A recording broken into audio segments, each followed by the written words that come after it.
County Row holds a very unwelcoming presence in the backyard.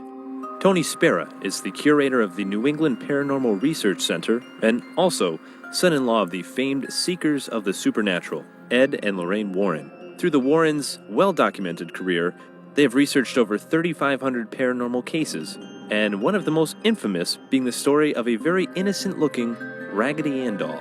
This, of course, is Annabelle, the cursed doll. And there was a movie made about it called Annabelle, and she was also featured at the beginning of the Conjuring movie. This doll was given to a nurse in Hartford in 1970. She lived in an apartment with her roommate, and the mother of the nurse gave her this doll for a birthday present because the girl liked dolls. She was about 28 years old. You can even see on the doll, if you looked really close, you could see a little bracelet on her arm. So they would treat it as a little girl. One day they woke up, there was a piece of parchment paper on the floor, and on the parchment paper, written in pencil, it said, "Help me." Nobody owned parchment paper. Nobody knew where that note came from. Now the girl said, wait a minute, someone's probably coming in this apartment. So they set up a little thing where they would put scotch tape on the door of the apartment.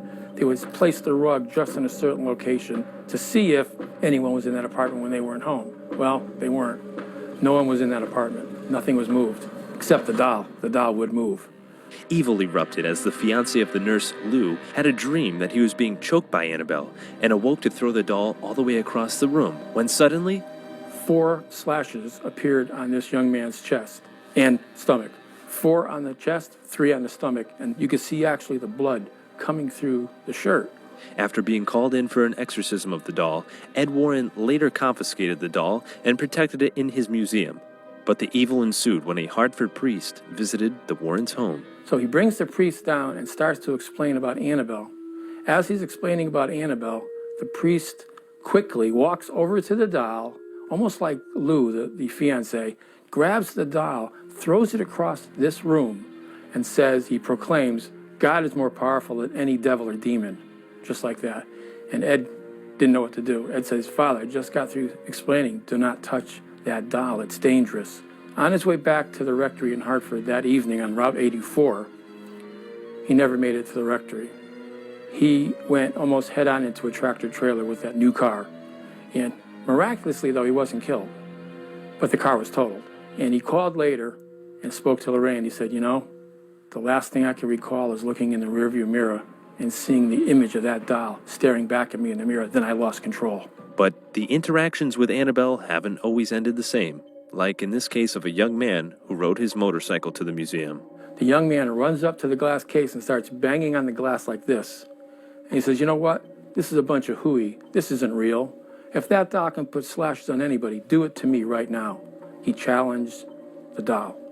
Ed said, son, you and your girlfriend, you have to leave. I can't put up with that. You go right now. So the kid is leaving with his girlfriend, a young man, about 20. And he's smirking and laughing about it as they leave. Again, he never made it to his home. 3 hours later, that young man that came on a motorcycle was dead. Despite all of the very frightening supernatural events, believe it or not, some people still want to get their hands on the doll. One person sent me an offer for $1 million. And I said, I'd be totally irresponsible to sell you that doll for $1 million. He writes me back and said, how about $2 million? I wrote him back, I said, the doll is not for sale at any price. It would be totally reckless and irresponsible to let that doll out into the public realm. Creepy. You know, real life is scary. Scarier than the movies. Maybe next time you can go to the museum with me and we can, No. No? Absolutely not. You sure? There isn't enough money in the world. Not even $2 million? Well. Yeah. All right, now let's reconsider. Hey.